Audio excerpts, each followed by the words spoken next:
Welcome to another episode of Valley Girl. Not only is this the finale of our second season, it's also the final episode of 2024. When we launched this podcast in March of this year, we figured it would be a fun way to share what we love about the Hudson Valley with a small audience of like-minded people. Now, 30-plus episodes later, we have learned so much, met the most creative and generous people, and reached a much bigger audience than we could have dreamed.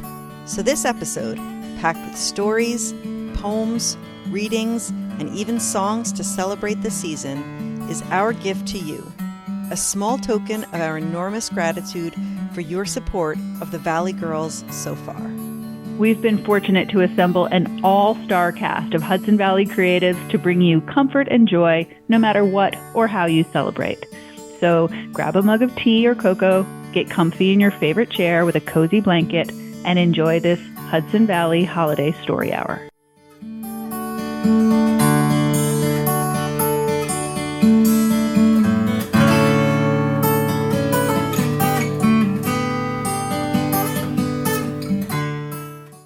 The music for this episode, which you might recognize as Angels We Have Heard on High, was recorded specially for us by John Burton, a local musician, host of the podcast Home From Here, and our guest back on episode 17.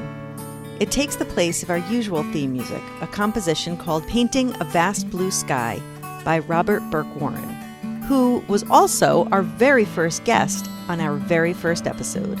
So it's fitting that he brings us our first reading. Robert is a musician, an educator, and a writer, and a fan of rambling the Catskills in the footsteps of John Burroughs. Burroughs was born in 1837 in the shadow of Slide Mountain. He was a naturalist, an essayist, and a conservationist.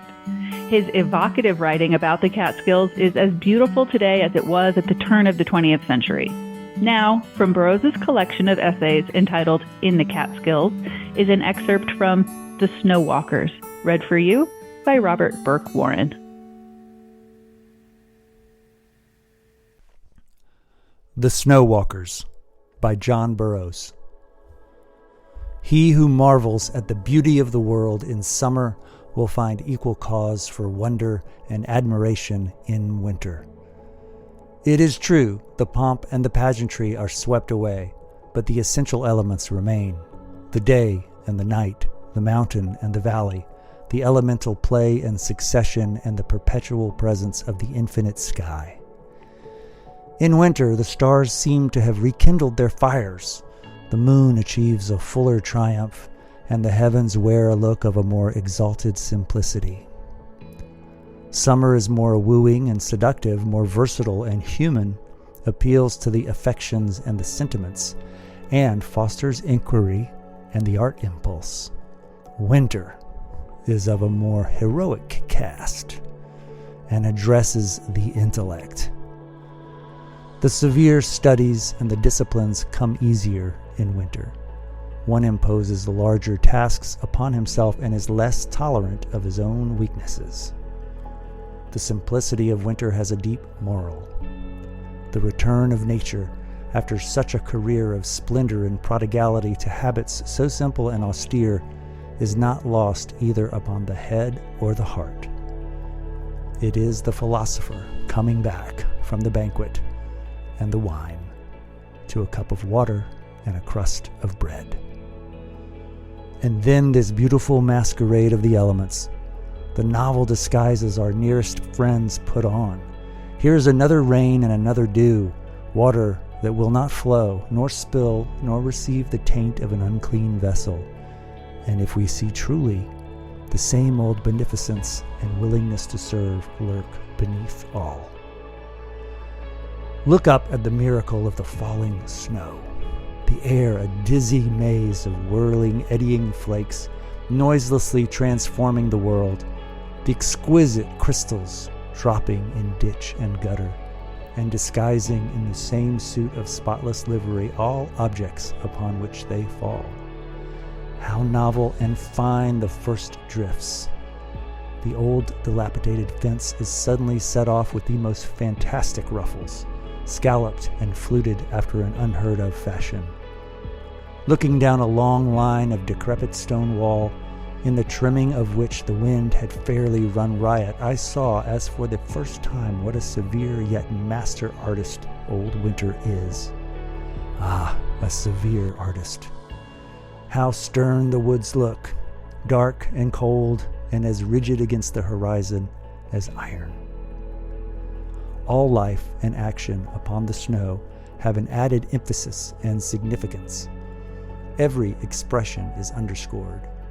Summer has few finer pictures than this winter one of the farmer foddering his cattle from a stack upon the clean snow. The movement, the sharply defined figures, the great green flakes of hay, the long file of patient cows, the advance just arriving and pressing eagerly for the choicest morsels, and the bounty and providence it suggests. Or the chopper in the woods, the prostrate tree, the white new chips scattered about, his easy triumph over the cold, his coat hanging to a limb, and the clear, sharp ring of his axe.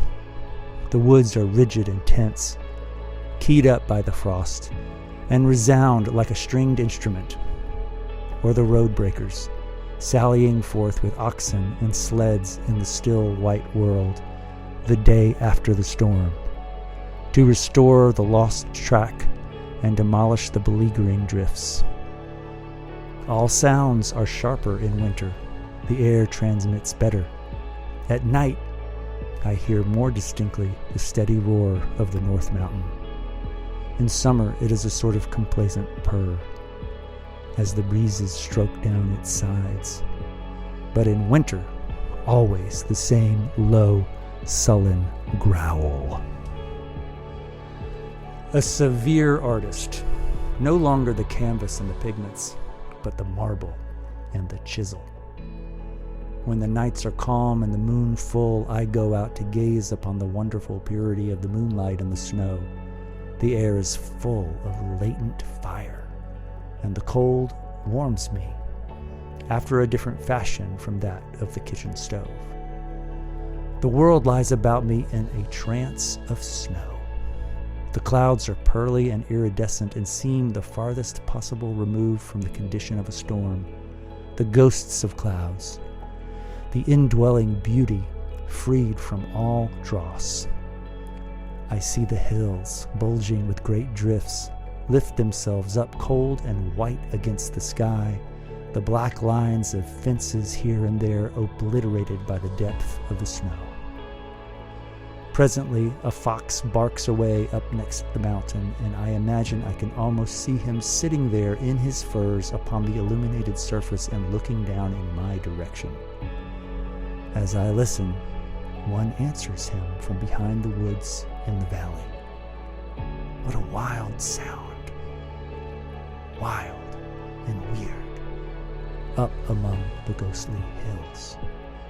Since the wolf has ceased to howl upon these mountains, and the panther to scream, there is nothing to be compared with it. So wild. I get up in the middle of the night to hear it. It is refreshing to the ear, and one delights to know that such wild creatures are among us. At this season, nature makes the most of every throb of life that can withstand her severity. How heartily she endorses this fox. In what bold relief stand out the lives of all walkers of the snow. The snow is a great telltale, and blabs as effectually as it obliterates. I go into the woods and know all that has happened. I cross the fields, and if only a mouse has visited his neighbor, the fact is chronicled. Mat Zucker is the host of the podcast Sidiot. He has been a huge booster of the Valley Girls, selflessly sharing his time and knowledge with us. On episode 105 of Sidiot, Matt read a beautiful poem called A Scene on the Banks of the Hudson by William Cullen Bryant. So let's stay in the wintry Catskills a little longer as Matt reads us an excerpt from another William Cullen Bryant poem entitled Caterskill Falls. Midst greens and shades the Caterskill leaps, from cliffs where the woodflower clings. All summer he moistens his verdant steeps with the sweet light spray of the mountain springs. And he shakes the woods on the mountain side when they drip with the rains of autumn tide. But when in the forest bare and old the blast of December calls, he builds in the starlight clear and cold a palace of ice where his torrent falls, with turret and arch and fretwork fair, and pillars blue as the summer air. For whom are those glorious chambers wrought in the cold and cloudless night? Is there neither spirit nor motion of thought in forms so lovely and hues so bright? Hear what the gray-haired woodmen tell of this wild stream and its rocky dell. Though many locales lay claim to Edgar Allan Poe's history, including Richmond, Virginia, Boston, and Baltimore, Poe has a Hudson Valley connection as well. He was, briefly and rather chaotically, a cadet at West Point. And though he's more associated with Halloween for his dark and macabre writings, we thought this portion of his poem, The Bells, sounded appropriately festive. It's read for you by Hyde Park's own homegrown poet, Tracey Knapp. Hear the sledges with the bells, silver bells. What a world of merriment their melody foretells. How they tinkle, tinkle, tinkle in the icy air of night, while that stars that oversprinkle all the heavens seem to twinkle with a crystalline delight, keeping time, time, time in a sort of runic rhyme to the tintinnabulation that so musically wells from the bells, bells, bells, bells, bells, bells, bells, from the jingling and the tinkling of the bells. Speaking of Halloween, Washington Irving arguably has the last word on spooky New York as the author of The Legend of Sleepy Hollow. But he was also extremely taken with Yuletide, having spent several memorable Christmas times in England. His collection of essays, The Sketchbook of Geoffrey Crayon, which contained The Legend of Sleepy Hollow, also included a series of essays about Christmas, which were largely responsible for popularizing many of the holiday customs we celebrate to this day. This reading draws from two of those essays, Christmas Eve and The Christmas Dinner. The role of Washington Irving will be performed for you by Brett Barry, the host of the award-winning podcast Catscast. Brett has been a mentor and friend to the Valley Girls. You can hear a lot more of Brett on our episode 28, when he and I co-hosted a conversation and tour from the Thomas Cole National Historic Site in Catskill. Fun fact, Brett was the final announcer for the iconic soap opera Guiding Light before it went off the air in 2009. He's also narrated over 100 audiobooks and has, as Mat Zucker famously said, a very handsome voice. The grate had been removed from the wide, overwhelming fireplace to make way for a fire of wood, in the midst of which was an enormous log, glowing and blazing, and sending forth a vast volume of light and heat.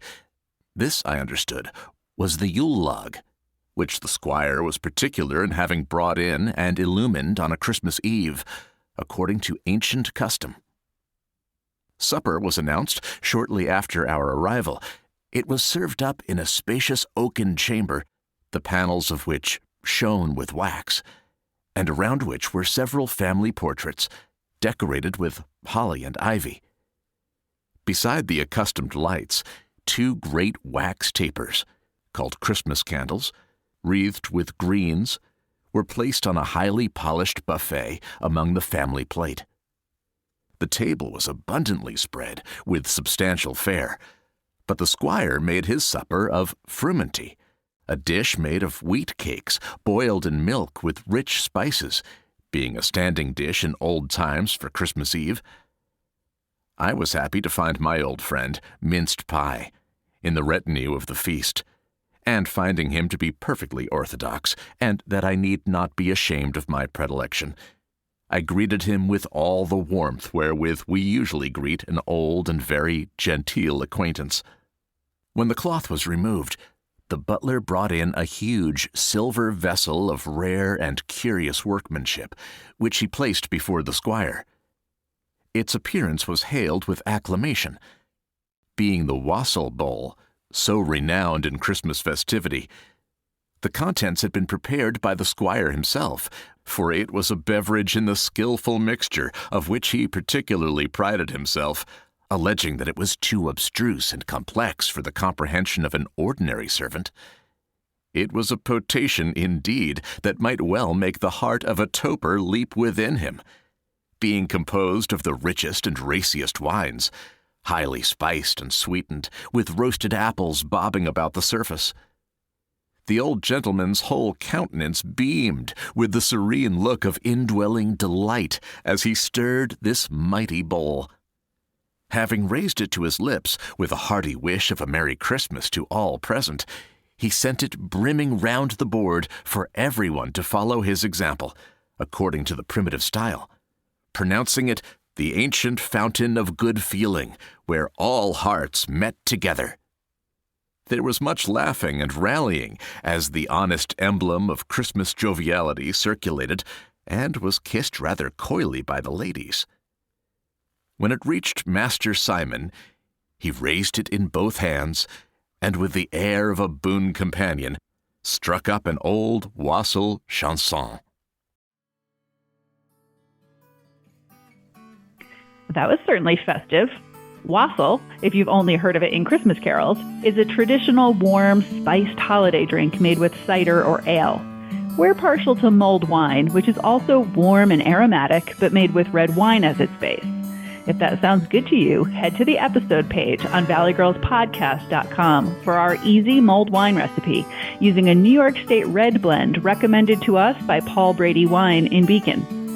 While you're there, you'll find a guide to this episode with timestamps for each performance in case you want to listen to your favorites again or share them as part of your celebrations.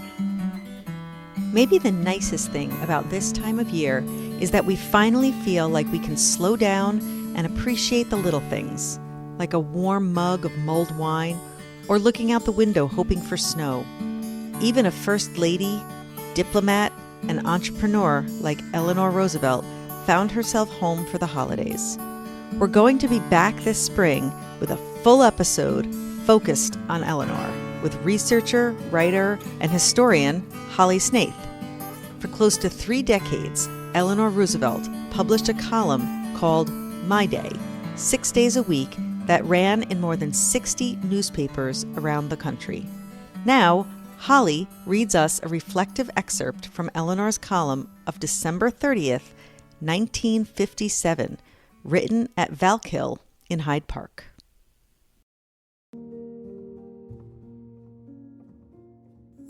An excerpt from Eleanor Roosevelt's My Day column, dated December 30th, 1957. There's an old saying, often quoted by my husband's father, which said, "No very stiff frost will come until the springs are filled." I think our springs in the country must be nearly filled by now. We have had rain and rain and rain. The brook always overflows into my cellar at Hyde Park when it rises above a certain level, and it already has done so. There are certain places in the roofs of the playhouse and my own cottage which we have tried to mend, but which, under certain conditions, leak and cause a near flood in the back kitchen and in one of my living rooms. But during the last heavy rain, only the back kitchen suffered. This, however, is not a happy situation when cooking for a large number of persons, as my people at Hyde Park have been doing the last few days. My grandchildren are so delighted to go horseback riding every day during the holidays, so the lack of snow or ice does not upset them at all, but the rain does. So, while we are not praying for snow, we are praying for clear weather.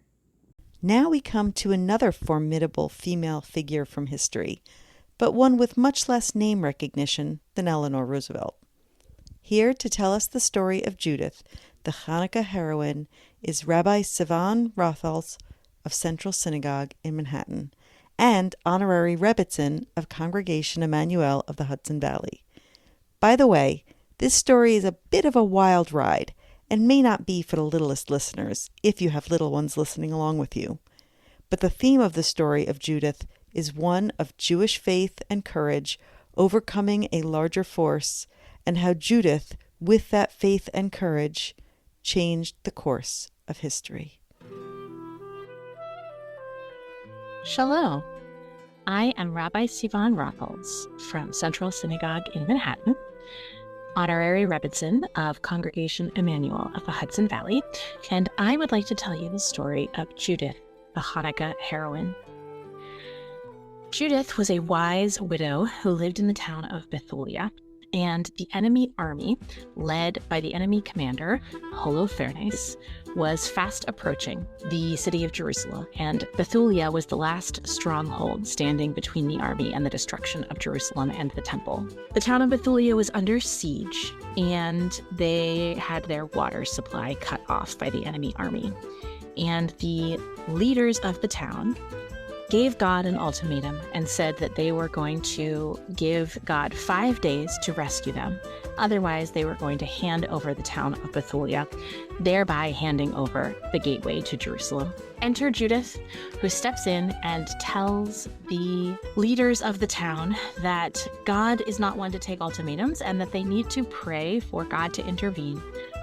And the leaders said, well, we've already given our ultimatum, even though you are wise, Judith. So Judith decided to take matters into her own hands. She takes her maid, she instructs her maid to bring a bag of food, and they walk over to the enemy commander. But first, Judith dresses in her sexiest and most attractive outfit. When she gets to the gate of the enemy army, they are so taken by her that they basically fall all over themselves to walk her right into the enemy Holofernes. And when she gets to Holofernes, she tells him that she knows that the enemy army is going to defeat the Bethulians, and that she has therefore come over to the enemy side, and that she is going to pray to God to deliver Bethulia to the enemies. She asks Holofernes that she and her maid be allowed to leave the camp every night to pray. And so she's staying in the camp, and every night she and her maid go out to pray. And on one of the nights, after she's been there for a few nights, Holofernes, who thinks that she is very attractive, invites her to a banquet in his room. She goes into the banquet, and at the banquet, she only eats the food that is in the bag that her maid brought. Meanwhile, Holofernes drinks so much that he has never drunk so much in his entire life, and he promptly falls asleep. When he is asleep, Judith takes her sword and beheads him. Then she puts his head into the now empty food bag that she has been eating out of all week. And so she and her maid take the bag, allegedly of food, and go out of the camp, allegedly to pray, as they have been every night. And yet on this night, instead of praying, they take the enemy's head and they walk right back to Bethulia. And they show the Bethulians the severed head of Holofernes, and the Bethulians celebrate them. The Bethulians are able to defeat the enemy army because their general has been lost to them. And Judith is the hero of the story. The high priest comes from Jerusalem to celebrate their victory, and Judith leads a celebratory march from Bethulia to the temple in Jerusalem, where all of the Bethulians and the Jerusalemites celebrate this victory that Judith has brought. And then it is said that a holiday is meant to be celebrated every year in honor of Judith's victory. There is no evidence that this holiday was ever actually celebrated, and the story, the Book of Judith, is actually believed to be the world's first example of historical fiction. So, what does any of this have to do with Hanukkah? An excellent question. The Book of Judith was not canonized. That means it was not included in the official Hebrew Bible. But the story of Judith stayed a part of the story of the Jewish people. The Jewish people continued to tell her story orally. And by the Middle Ages, we start to see her story emerge and to take on new elements. So it starts in the Middle Ages to become a part of the story that Judith is said to have been the sister or the niece of Judah Maccabee, the hero of the Hanukkah story. So we start to have a connection between Judith and Hanukkah. There is an alternative version of the story of Judith where she doesn't simply rely on Holofernes drinking so much that he passes out. Instead, in that bag of food, she had brought with her a very, very salty cheese. And she fed that cheese to Holofernes, and it was so salty that he needed to drink copious amounts of wine in order to wash down that salty cheese. And so it came in the Middle Ages to be a practice that cheese was eaten on Hanukkah in honor of Judith and her victory. In fact, it is believed that the first latkes were not potato pancakes. Potatoes weren't readily available in the same way. Instead, they were cheese pancakes. Think of a medieval pancake version of mozzarella sticks, if you will. That the original latkes were actually cheese pancakes that were eaten at Hanukkah in honor of Judith. So although her story has been largely lost to liberal Jewish communities, and she's not so well known in the Reform movement, for example, it is normative that if you go to an Orthodox person's house on Hanukkah, to this day, they will serve cheese on Hanukkah in honor of Judith. So Judith is, in fact, and has been for thousands of years, a Hanukkah heroine. And I will add that there are a number throughout history of Chanukiot, of Hanukkah menorahs, featuring Judith. If you Google Judith menorah, you will see a number of different menorahs that feature Judith with the sword of Holofernes in one hand and the severed head of Holofernes in the other. So we can see her prevalence as someone who has traditionally been celebrated at Hanukkah by the prevalence of these Hanukkah menorahs featuring Judith. Did you know that Kingston has its very own storyteller laureate? Her name is Karen Pillsworth, and she's been telling the region's stories for almost 40 years. She's also a beloved educator. In fact, she taught my twins, Micah and Nava, when they were in kindergarten. I knew we couldn't do a holiday story hour without including La Befana, a beloved figure in the Italian tradition. So I called the Ulster County Italian-American Foundation, of which Karen is a member. She's been telling the tale of La Befana at holiday celebrations for decades, and it's a delight to have her here to share it with us. La Befana and the Royal Child of Light. La Befana is a tiny woman with a red shawl and a bent branch broom that goes sweep, sweep, sweep. She lives in a thin wooden house with a round-topped door in the shadows of the dark purple mulberry trees. La Befana sweeps the mulberry leaves into crunchy piles. Sweep, sweep, sweep. La Befana has a hump on her back, and her hands are speckled with pale chocolate. She pins the billows of her white hair with bone combs.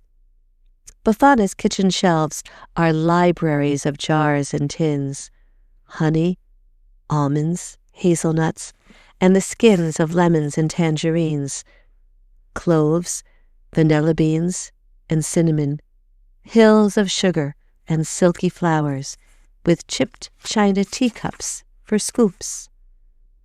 Up until the winter of our story, La Befana had swept and baked for no one but herself. Sweep, sweep, sweep went her broom, year after day, day after year. Spicy, doughy smells curled out her windows as she baked. Beat, bet, beat, knead, nod, knead, clack, track, clack, went the sticks for her stove. La Befana never spoke. People heard her noises, but they never heard her voice. At least, people could not remember the last time they had. But one year in winter-time, when the leaves dried in brown-yellow piles, La Befana had a conversation.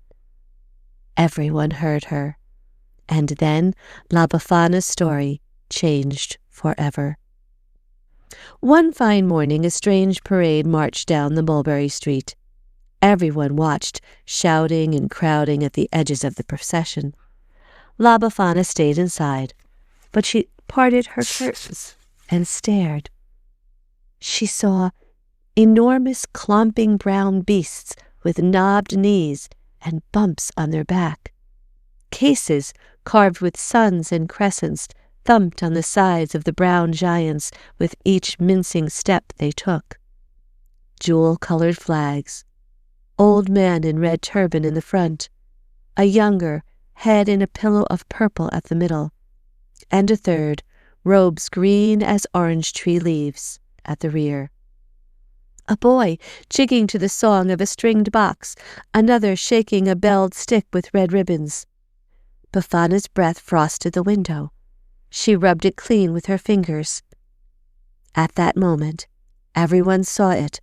A child sprinted from the throng straight to Befana's door. He hopped from foot to foot, knocking at her door. La Befana cracked the door, then opened it wide enough to show herself. Her hand clutched around her bent branch broom. The music stopped. The parade paused. It was as if even the strangers knew La Befana needed silence to try out her words. Everyone saw the little boy reach for the hand that held the broom. People saw La Befana's hand tighten on that old bent branch, but she gave him her other hand, closing his little one in her own. People puffed with breath they did not let out. The child spoke first. "We are looking for the child of light, Nona. We're looking for the royal child who will light up the world." People's breaths went in and out. "Eh?" said Befana. "We're looking for the child of light, Nona. We're bringing the royal child our gifts." La Befana was silent. "Come, Nona," said the boy. And then La Befana spoke, voice husky with years of no use. "I have my sweeping." "Come," said the boy. "I have my baking. I have to gather the wood." And then the boy wrapped his arms around her gray skirts and clung. Everyone watched La Befana set away her broom. La Befana rested both her old hands on the child's small back. Then, somewhere in the clear air, the music started again. Like dancers, the people and the animals in the parade pivoted, began to jostle, to call to one another. The boy unstuck himself and pulled away. La Befana stood for moments before she clenched her broom and shut the door. If you had been listening at her door, you would have heard the sounds again of that bent branch broom. Sweep, sweep, sweep. But the sound would have smudged a little. Sweep, sweep, sweep, sweep, sweep, as if La Befana were leaning and thinking. If you had peeked in the window, you could see her dreaming there, leaning on the broom, her eyes like chocolate melting, tiny images of La Befana mirrored again and again in the library of kitchen jars, now very still. Then suddenly La Befana and all the mirrored La Befanas began to move, and all around the kitchen moved too. Lids clattered from tins, the rolling pin dancing, eggs bursting themselves into red and green bowls, beat, bet, beat, knead, nod, knead, cloves and cinnamon swirling through the air, rinds of lemons and oranges scattering like commas and parentheses onto pages of rolled-out flour, vanilla beans shivering in snowy sugar, almonds and hazelnuts cavorting in honey, cream frothing, chocolate slivers spinning from the backs of La Befana's hands, drifting into balls, twists, and rolls of cookies and cakes, the hot oven mouth closing on them all. Then, in a careen of perfume, La Befana packed a basket, layer after layer of cookies, cakes, and candies. Then, are you watching? La Befana smoothing her hair and pinching her combs tight, pinning her red shawl at her throat, resting her fingers on her eyes, and finally taking up her basket and opening her door. La Befana has her gifts for the royal child. But it is twilight now, and a red ribbon is all that is left of the parade. Can Befana catch up? A mulberry leaf settles like a crown at her feet. La Befana disappears and returns with her broom. She begins to run. The basket bounces at her side. She wheezes, she runs, and then suddenly a gust catches her. The broom tilts and lifts. La Befana flies away up high into the stars. La Befana is a tiny woman with a bent branch broom that goes sweep, sweep, sweep. She lives in the shadows of the mulberry trees, and bakes and gathers wood, and talks not much at all. But ever since that winter, La Befana packs every year a basket of gifts, cookies, cakes, and candies for the royal child of light. La Befana never catches up to the parade, but she flies each year across the sky, stopping at every house below. She is looking for the child who will light up the world. La Befana is never sure what the child may look like, so she leaves gifts at every home, in case the girl or boy within is the royal child of light. What's the most famous Christmas story ever written? You might say A Christmas Carol by Charles Dickens, but you might be just as likely to say A Visit from St. Nicholas, often also referred to as The Night Before Christmas. But did you know that this beloved poem has its origins in upstate New York? Appropriately, our Capital District-based Valley girl, Rebecca Ash, is here to tell you all about it. Hello, and welcome to A Capital Idea with Rebecca Ash. This week we highlight a reading of A Visit from St. Nicholas by Clement Clark Moore. A Visit from St. Nicholas was first published anonymously in Troy, New York Sentinel on December 23, 1823. According to Wikipedia, it had been given to the paper's editor by Troy resident Sarah Sackett, who likely got it from Harriet Butler, a family friend of the Moores, who also resided in Troy. As his popularity grew, so did the curiosity surrounding the identity of the author, and in 1837 he was publicly identified by the journalist Charles Fenno Hoffman. And now, enjoy A Visit from St. Nicholas. 'Twas the night before Christmas, when all through the house not a creature was stirring, not even a mouse. The stockings were hung by the chimney with care, in hopes that St. Nicholas soon would be there. The children were nestled all snug in their beds, while visions of sugar plums danced in their heads. And Mamma in her kerchief, and I in my cap, had just settled our brains for a long winter's nap. When out on the lawn there arose such a clatter, I sprang from my bed to see what was the matter. Away to the window I flew like a flash, tore open the shutters and threw up the sash. The moon on the breast of the new-fallen snow gave a luster of midday to objects below. When what to my wondering eyes did appear but a miniature sleigh and 8 tiny reindeer, with a little old driver so lively and quick I knew in a moment he must be St. Nick. More rapid than eagles his coursers they came, and he whistled and shouted and called them by name. Now Dasher, now Dancer, now Prancer and Vixen, on Comet, on Cupid, on Donder and Blitzen, to the top of the porch, to the top of the wall, now dash away, dash away, dash away all. As leaves that before the wild hurricane fly, when they meet with an obstacle's mount to the side. So up to the housetop the coursers they flew, with a sleigh full of toys, and St. Nicholas too. And then, in a twinkling, I heard on the roof the prancing and pawing of each little hoof. As I drew in my head and was turning around, down the chimney St. Nicholas came with a bound. He was dressed all in fur from his head to his foot, and his clothes were all tarnished with ashes and soot. A bundle of toys he had flung on his back, and he looked like a peddler just opening his pack. His eyes, how they twinkled, his dimples how merry. His cheeks were like roses, his nose like a cherry. His droll little mouth was drawn up like a bow, and the beard on his chin was as white as the snow. The stump of a pipe he held tight in his teeth, and the smoke it encircled his head like a wreath. He had a broad face and a round little belly that shook when he laughed like a bowl full of jelly. He was chubby and plump, a right jolly old elf, and I laughed when I saw him in spite of myself. A wink of his eye and a twist of his head soon gave me to know I had nothing to dread. He spoke not a word, but went straight to his work, and filled all the stockings, then turned with a jerk, and laying his finger aside of his nose, and giving a nod, up the chimney he rose. He sprang to his sleigh, to his team gave a whistle, and away they all flew like the down of a thistle. But I heard him exclaim, ere he drove out of sight, "Happy Christmas to all, and to all a good night."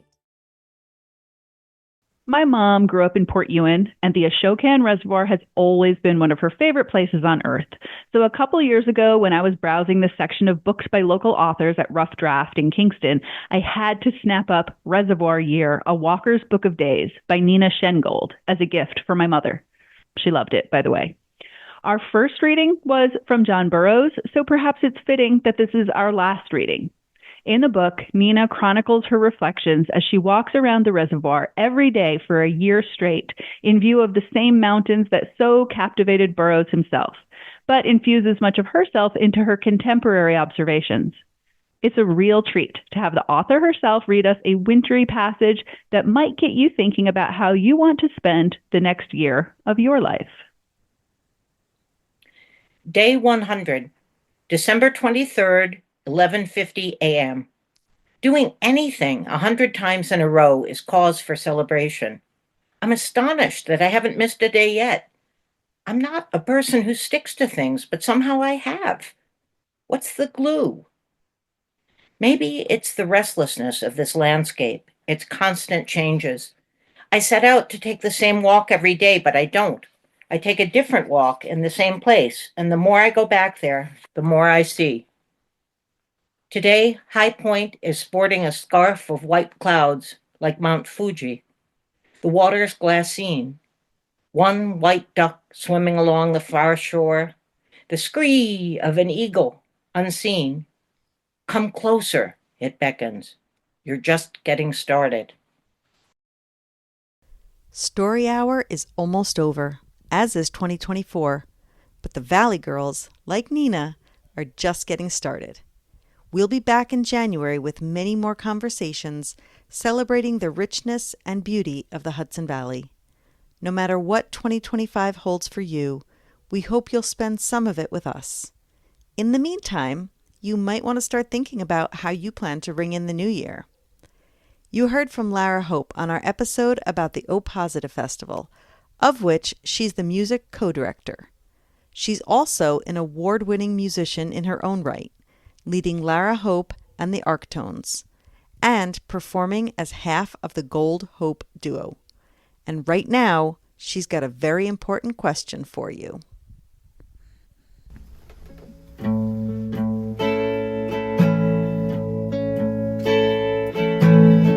Maybe it's much too early in the game. Oh, but I thought I'd ask you just the same. What are you doing New Year's? New Year's Eve. Wondering whose arms will hold you good and tight when it's exactly 12 o'clock that night. Welcome in the new year. New Year's Eve. Maybe I'm crazy to suppose I'd ever be the one you chose out of 1,000 invitations you've received. Oh, but in case I stand one little chance, here comes the jackpot question in advance. What are you doing New Year's? New Year's Eve. Maybe I'm crazy to suppose I'd ever be the one you chose out of 1,000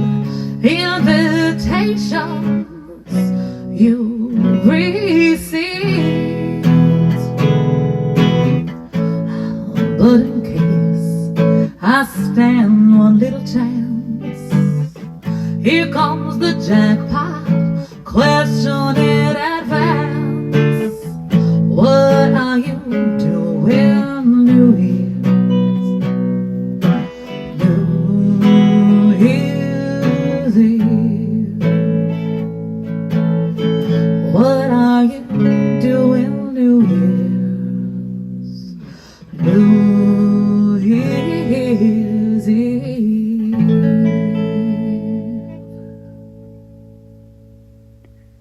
We're signing off for now. Please visit valleygirlspodcast.com and subscribe to our newsletter to come along with us on all our adventures in 2025. Thank you all so much for joining us. And a huge thank you to all our readers, storytellers, writers, poets, and musicians. We'll leave you with John Burton's warm and cozy version of the classic carol, Angels We Have Heard on High. And to all, a good night.